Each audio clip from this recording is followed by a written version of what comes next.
Então, vamos orar.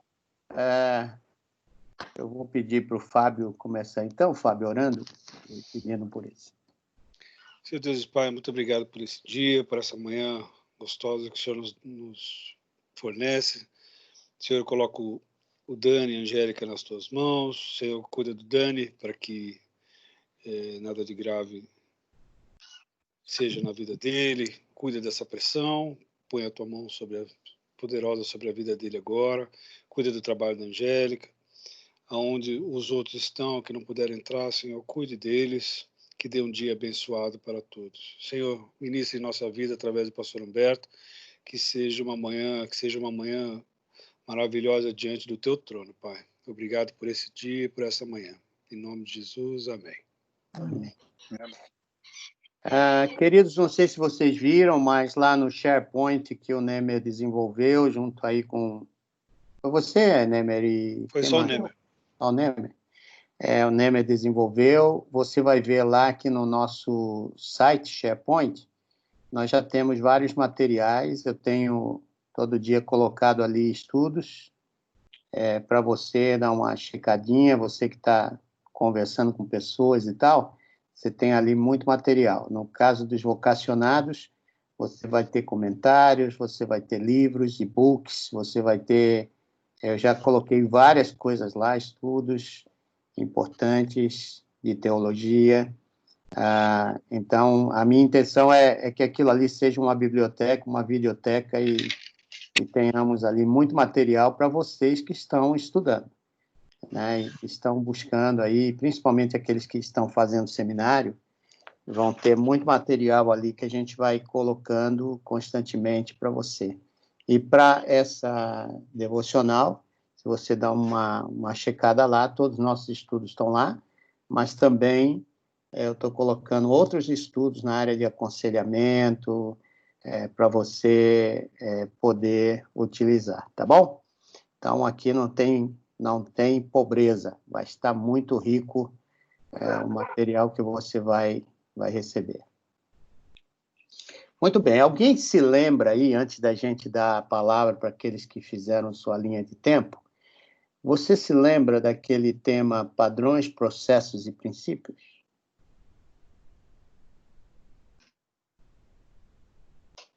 Isso é uma pergunta, viu, gente? Pegar o caderninho, né? O que é um padrão? Uma pessoa que a gente diz ter um padrão. Como é que você sabe analisar que ela tem um padrão de vida?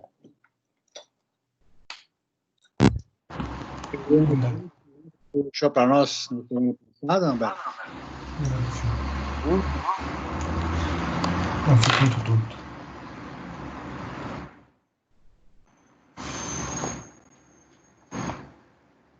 Está demorando muito. Barulho esse. Não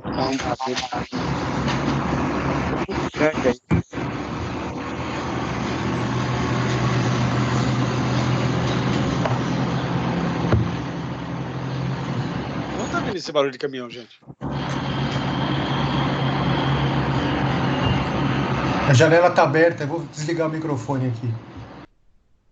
Que isso, cara? Onde você tá? Pode falar, Renê. Oi. Você tinha falado? Sobre a integridade, o que você deixou para nós na semana passada, mais ou menos isso? Não. Esse foi um dos é o temas PPP. É o PPP, as definições do que significa padrão, o que significa processo e o que significa princípios. Como é que eu analiso uma pessoa? O padrão, quando que a gente define o padrão? O padrão dá para ver logo de cara? É uma figura geral, que a gente conversou, né? Uma figura geral de uma pessoa, se ela tem uma linha de estabilidade, né? O padrão não se mede de noite no dia, né? Aquele negócio que o quanto ela é linear naquilo que ela faz, né? O quanto que ela é um molde para que a gente possa olhar e seguir aquilo, né? Aquele padrão de vida dela, né? No sentido no nosso caso espiritual, por exemplo. Eu vou seguir aquele padrão porque aquilo realmente, como o Paulo falou, pode me seguir, né? Aquilo é um padrão. Você poder chegar e falar, me segue, faça as coisas que eu faço, né? Isso é um padrão. E aí você tem um processo, né? Que minha vida tem sido um processo de transformação. Vamos ficar só no padrão? No padrão? Tá. Eu quero ouvir dos outros. Não adianta eu ficar aqui, blá, blá, blá, blá, blá, blá, blá, e vocês não pegarem os negócios. Acho que é a maturidade, né, pastor? Também a gente observa a maturidade da pessoa. Mas, assim, quando fala padrão, às vezes, eu acho que todos nós somos seres humanos, e lógico que em alguns momentos, mesmo os mais maduros, mesmo aqueles mais preparados, vão ter momentos em que vão ter deslizes, né? Mas é a sabedoria também da gente reconhecer esses deslizes, se arrepender, tomar atitudes que possam contornar o que foi feito, né, refazer e continuar e seguir, né? Eu acho que cair, errar, faz parte da nossa vida e que a gente vai continuar acontecendo. Então, quando a gente fala assim, seguir um exemplo, eu acho que o nosso maior exemplo é Jesus, que não tem erro, né? Que não tem nenhum desvio, porque o ser humano, quando a gente se coloca como um líder, como exemplo, a gente sabe que nós também podemos errar. Então, eu acho que uma das coisas importantes é dizer que eu posso ser um líder, ser exemplo, mas as pessoas têm que estar sempre olhando para Jesus. E nos momentos em que eu me desviar disso, eu reconhecer e também ser sincero com as pessoas e poder dizer, olha, que eu errei, eu não fui como Jesus, né? Porque o nosso exemplo é Jesus. Mas acho que isso requer maturidade, né? Requer sabedoria, porque é muito difícil a gente reconhecer erros, né? A gente pode dizer que padrão é a observação a longo prazo? Sim. Sim. Porque pouco tempo não mostra a maturidade das pessoas, né? A gente se confunde muito com a aparência, né? Porque não é a aparência que a gente tem que seguir, né? Uhum.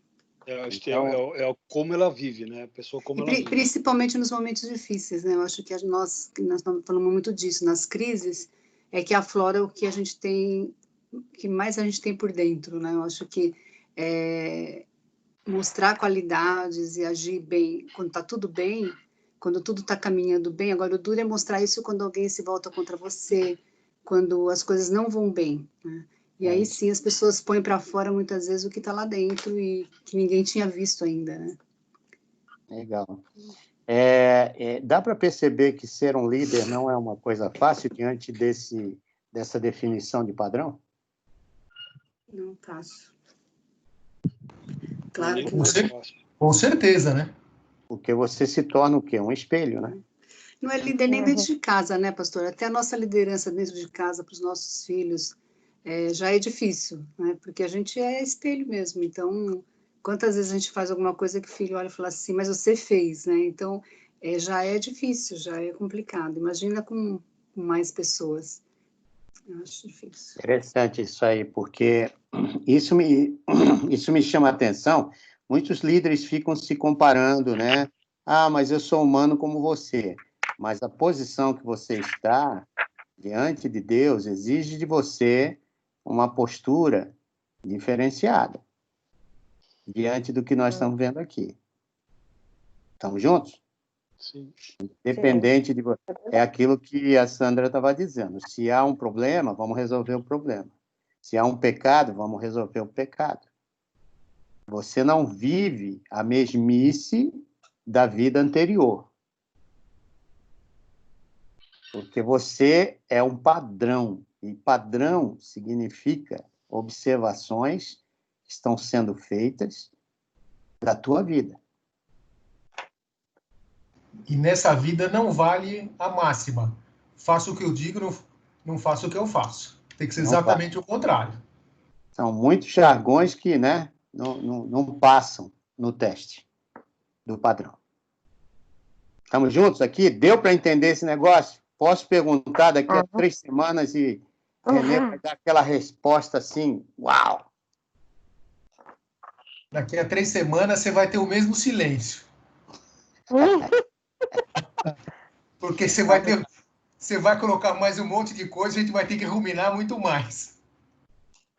Mas é legal essas dinâmicas, gente, porque isso prova para a gente o lugar que nós estamos.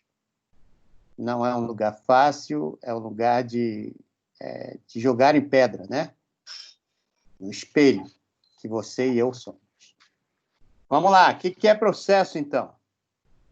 O padrão é observações a longo prazo, toda uma vida de trabalho que foi feita, então, isso leva tempo, isso aí não é da noite para o dia. Você já passou uns 10 anos no ministério, as pessoas convivendo com você, já está te vendo. Por isso que eu falo, não adianta você querer ensinar daquilo que você ainda não deu. Temos que ser humilde, gente. Para chegar, daqui a pouco, as pessoas olharem para você e falar, cara, ensina aqui para mim. Fala, Helena. Processo é a forma com que os meios que Deus utiliza para estabelecer um padrão na vida dos discípulos. É duro isso, não? Os processos que Deus usa são fáceis? Aqui você colocou a referência de 1 Pedro de 1, de 6 a 7. Que é, portanto, alegre-se com isso, ainda que agora, por algum tempo, vocês precisem suportar mais provações. Elas mostrarão que a sua fé é autêntica, como o fogo prova e purifica o ouro. Assim, sua fé está sendo experimentada, e ela é muito mais preciosa que o simples ouro. Isso resultará em louvor, glória e honra no dia em que Jesus Cristo for revelado. Então, já que você deu um texto, vamos dar um texto para o padrão? Está lá em Hebreus 13, 7. Hebreus 13, verso 7. Leia aí para mim, por favor.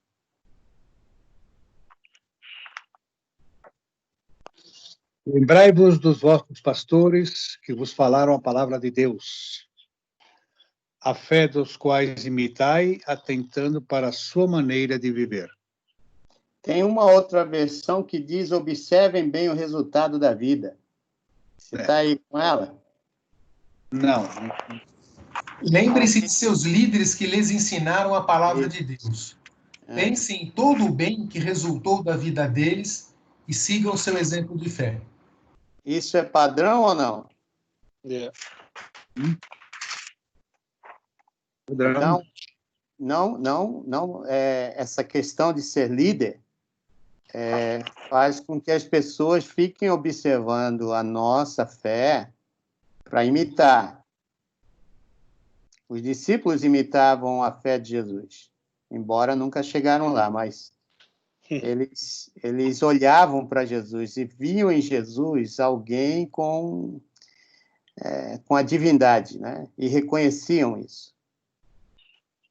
Ok? Então, os processos, nós estávamos... Fala, René. Tem uma passagem em Tito 2, 7.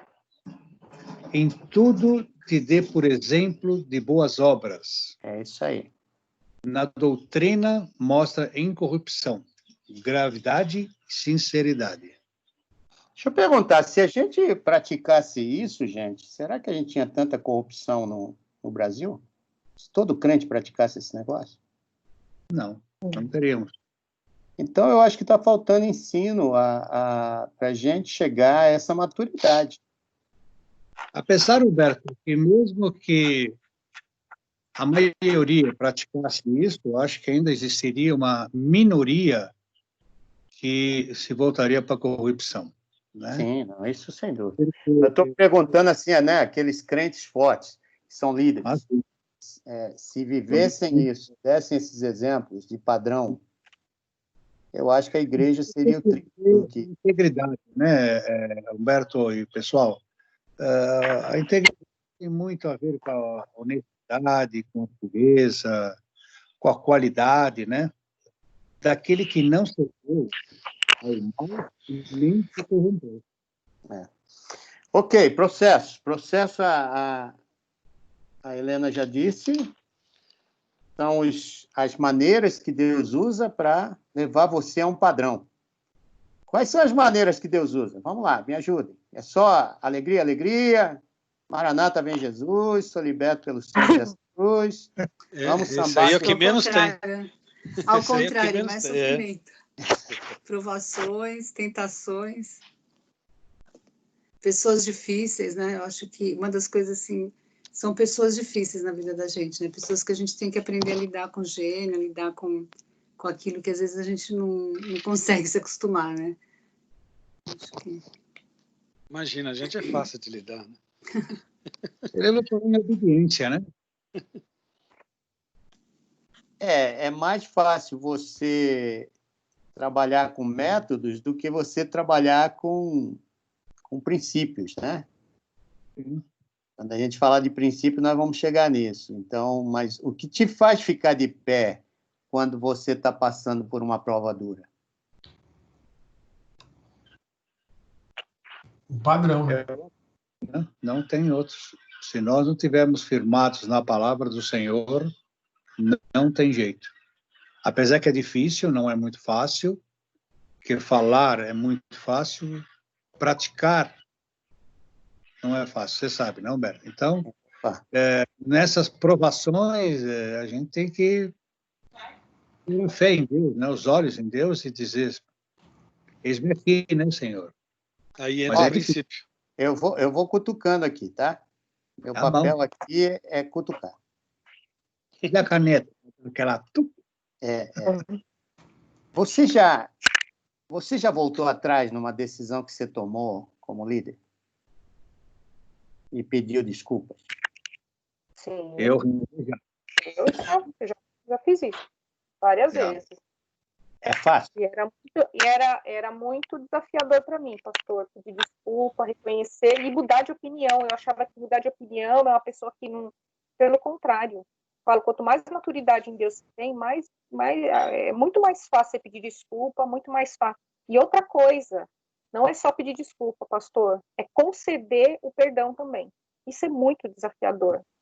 Quando alguém vem te fez alguma coisa e vem te pedir desculpa, você realmente perdoar genuinamente. É muito desafiador isso. E eu não tinha essa facilidade. Não tinha. Hoje eu consigo trabalhar isso. Você tem noção, pastor? Dependendo da situação, eu não discuto mais com a pessoa no dia que eu me chatear alguma coisa assim. Eu falo, eu não quero falar hoje com você. Porque você vai falar coisas que você não quer falar. Aí, quando passa um tempo, você já não está mais com aquela fúria. Eu acho que isso é um pouco de sabedoria. Não foi fácil chegar nesse padrão, vamos dizer assim, né? Mas hoje eu consigo fazer. E isso me faz muito bem, porque você evita um monte de coisa. Essa é a razão da gente falar aqui, a Bíblia dizer para a gente não colocar a mão em neófitos. Pessoas que simplesmente chegou e já vai assumindo, né?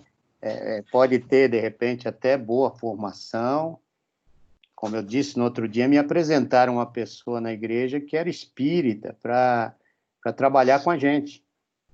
Não era convertido, nada disso. Mas por quê? Porque tinha uma boa formação.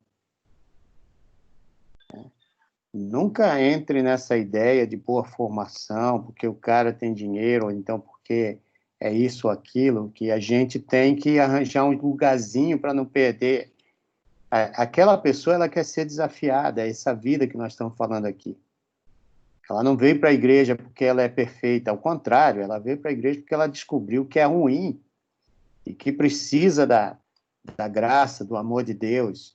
Precisa de acolhimento, isso sim, precisa de discipulado, isso sim, mas não de posição qualquer, não põe a mão sobre neófito, é isso. Deixa a pessoa enfrentar as crises e descobrir que a sua fé ela ainda é falha, que a sua fé ainda não está baseada naqueles fundamentos de Deus. E aí você ajudá-lo a perceber tudo isso no meio da crise. Então, por quê? Porque você já passou por lá. E você já caminhou. Você não aprende a perdoar da noite para o dia. Não. Aliás, tem crente velho que não perdoa. Tem crente velho que não entende graça. Talvez um dia desse nós vamos estudar graça aqui. Porque a graça de Deus, se eu não entender isso, eu não aceito. Por isso que você tem muita gente em igrejas que fala não ao divórcio, não ao novo casamento. São legalistas. Começa a criar uma série de... Eu não prego divórcio nem novo casamento. Nunca preguei na minha vida. Mas quando isso acontece na vida de alguém, e é por causa de alguns fatos, né? Por exemplo, você tem uma filha, eu tenho um filho, e é espancado pelo seu cônjuge, você vai deixar? Você tem uma filha, um filho que é ameaçado de morte. A gente tem visto tanta coisa acontecendo aí.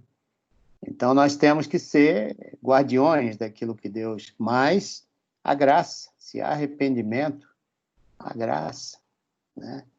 Então, como é que nós vamos trabalhar isso sendo líderes? Você precisa entender que os processos são parte daquilo que Deus vai fazer na minha e na sua vida para que você alcance essa maturidade de ensinar outros. Nada na igreja é de graça. Estamos juntos, gente?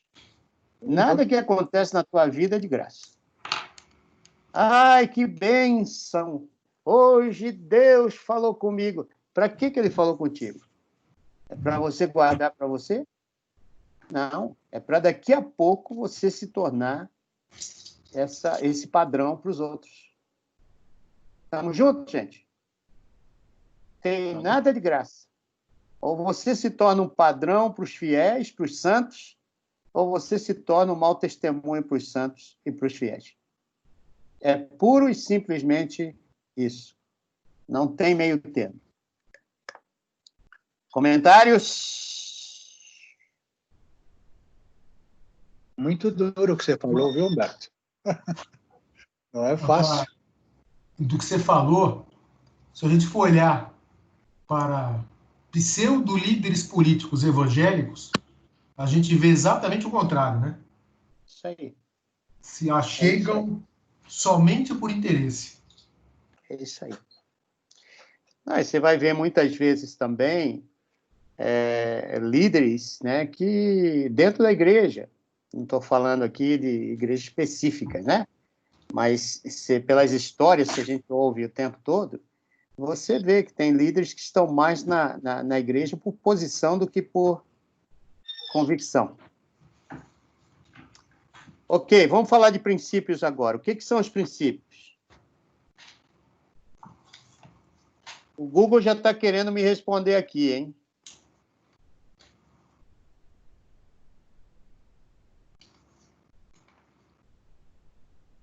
Princípios. São as verdades fundamentais que nunca mudam. Elas atuam quando? Nesse processo todo dos 3 P's. Quando que você usa princípios? O tempo todo, na minha opinião. Logicamente que para você alcançar um padrão, você passou e está passando por processos o tempo todo. É no meio do processo que você utiliza os princípios. Porque é aquilo que você falou, Helena, princípios não mudam. Que não mudam, né? Os princípios são verdades que não mudam. Absolutas, né? Uhum. São verdades que você usa a qualquer tempo e funciona. Uhum. E não adianta querer dar um jeitinho. Não adianta querer dar jeitinho. Pastor, os princípios, eles são... a gente pode falar que também são valores? Os valores que a gente são também? São princípios e valores. A nossa cultura, ela é forjada por valores, normas e crenças. Toda cultura é formada por esse tripé, né, de conhecimento. E os valores são esses papéis que a gente tem já fundamentado desde a infância na gente. E essas coisas são fortes na gente. Por exemplo, família. Família é algo forte. alguns valores que você tem na cultura e você não vive sem. Arroz e feijão, por exemplo. Tem muitos missionários que não vivem sem arroz e feijão. Vai para o campo e quer voltar porque está com saudade da comida. Aí não é princípio não, viu, gente? Mas, assim, quando você fala de princípios, são verdades fundamentais que você não abre mão. Eu creio. O verdadeiro seguidor da palavra, ele não volta atrás, né?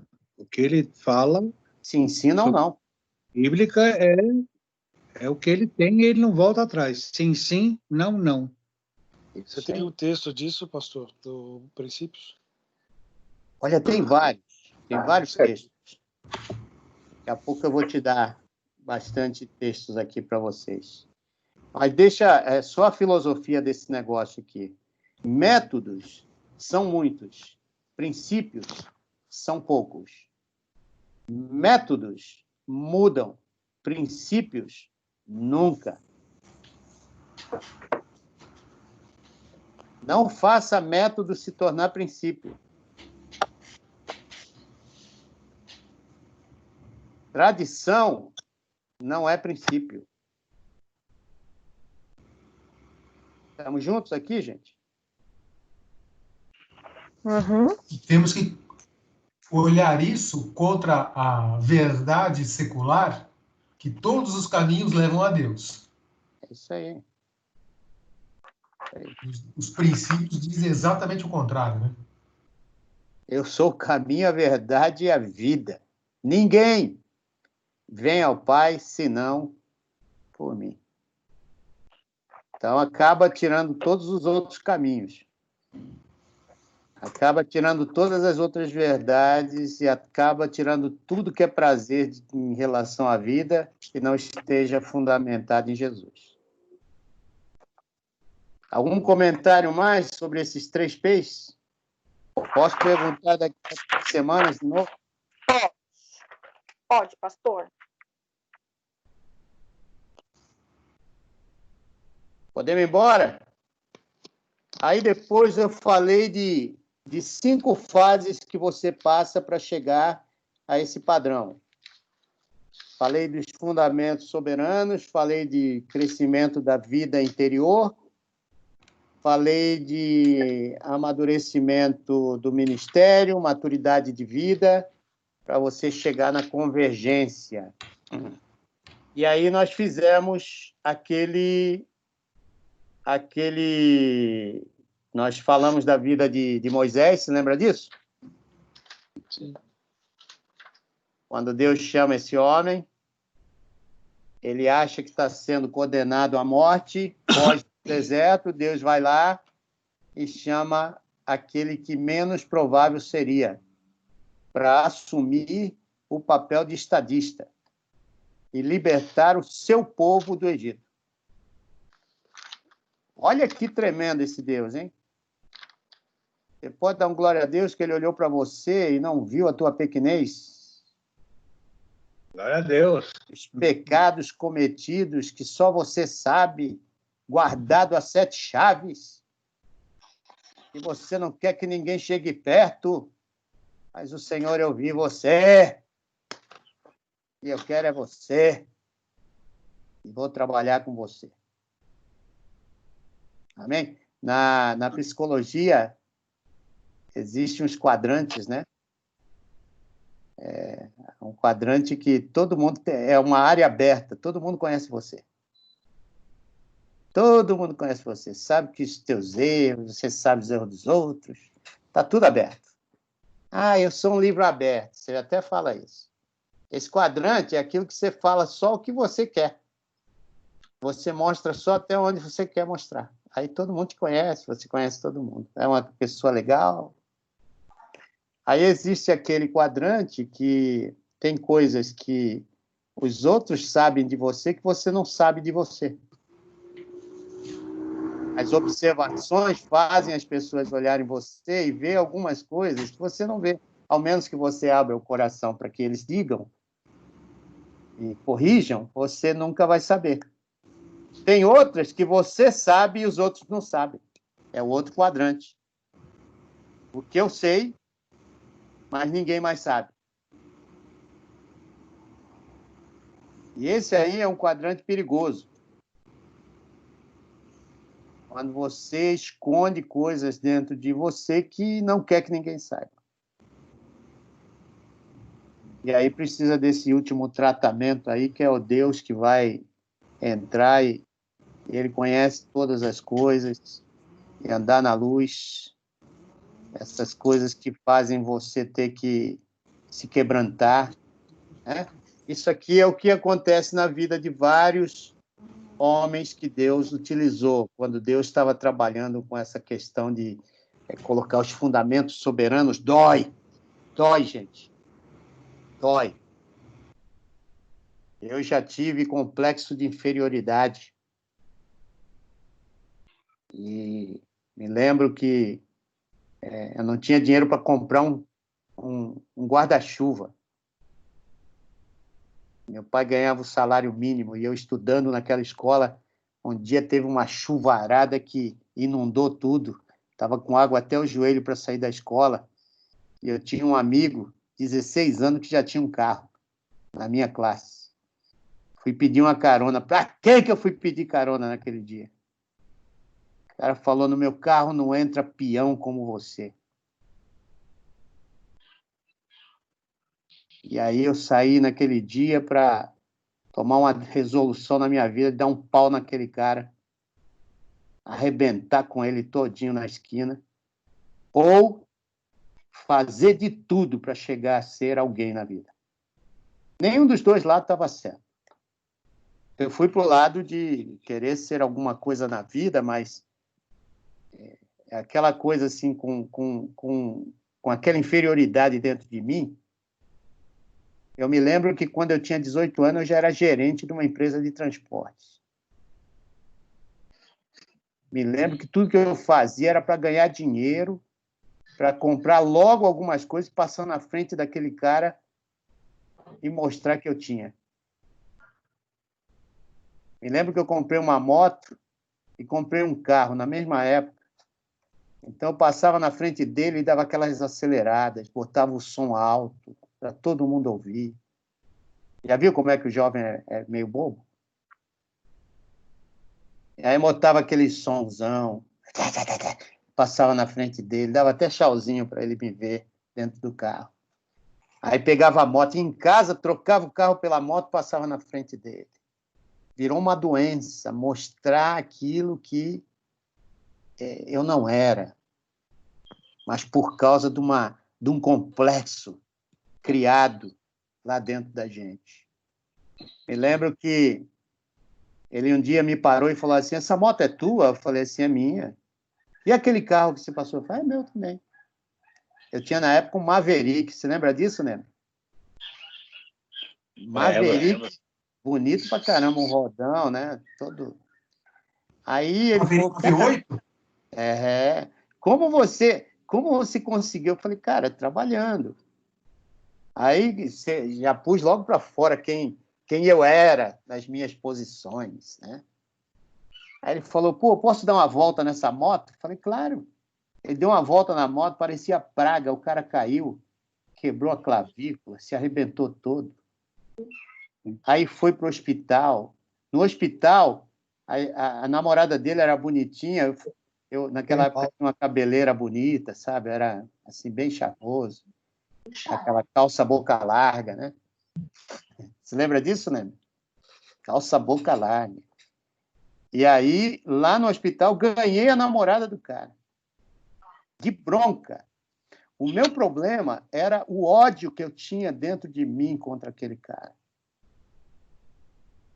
E você pensa que eu fiquei chateado por ele ter quebrado a minha moto toda? Não. Ao contrário, eu ia lá, levava até frutinha para ele no hospital, só para ficar cutucando o camarada.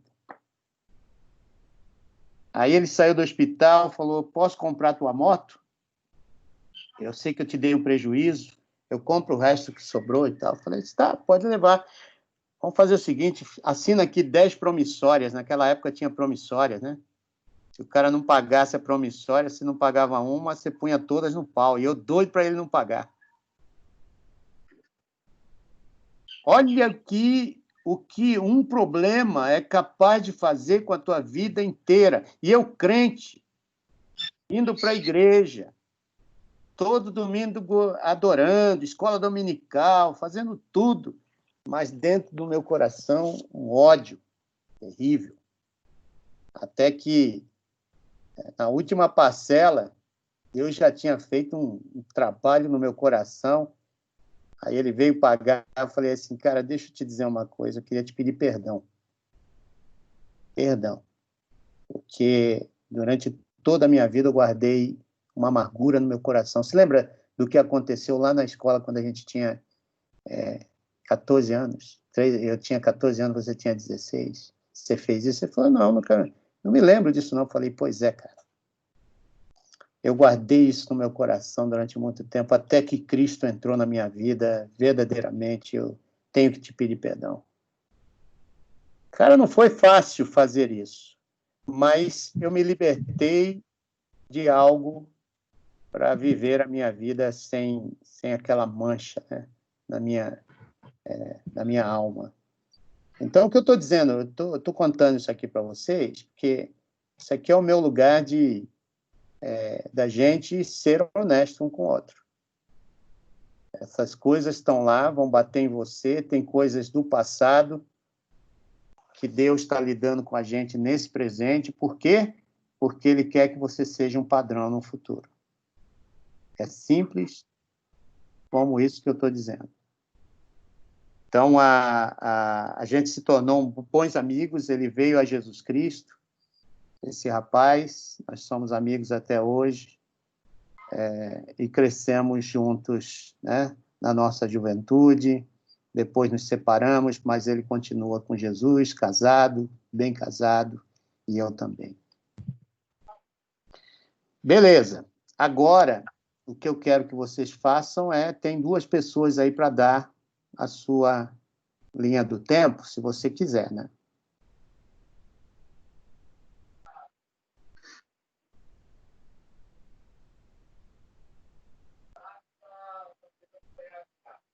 Senão a gente continua. Se quer continuar, eu continuo.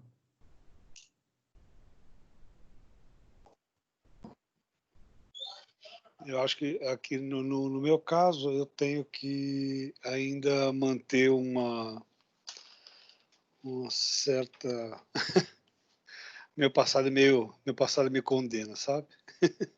No sentido de com as crianças aqui é muito complicado eu